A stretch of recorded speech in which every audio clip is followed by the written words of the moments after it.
পূজা আসলেই বৃষ্টি হয়, পূজার জন্য বৃষ্টি হচ্ছে, এমন ধারণা করাটা শিরিক। কোরআনে স্পষ্টভাবে বলা আছে, আল্লাহ আকাশ থেকে বৃষ্টি ধারণ করেন এবং মৃত ভূমিকে জীবিত করেন।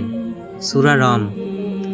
রাসূল সাল্লাল্লাহু আলাইহি ওয়াসাল্লাম বলেন, যে ব্যক্তি বলে আমরা অমুক নক্ষত্র বা ঘটনার কারণে বৃষ্টি পেলাম, সে কুফরি করল।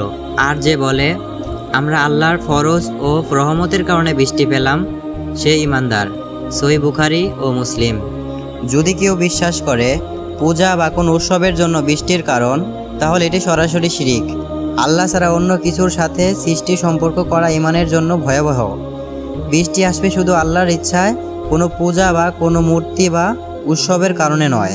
প্রিয় ভাই ও বোনেরা, যারা বিশ্বাস করে পূজা আসলেই বৃষ্টি হবে, পূজা আসলেই আকাশ মেঘলা হবে, এটা একদম শিরিক। আল্লাহ এক এবং অদ্বিতীয়।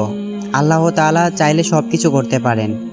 আল্লাহ তাআলা আমাদের সবাইকে হেদায়েত দিন। আমিন।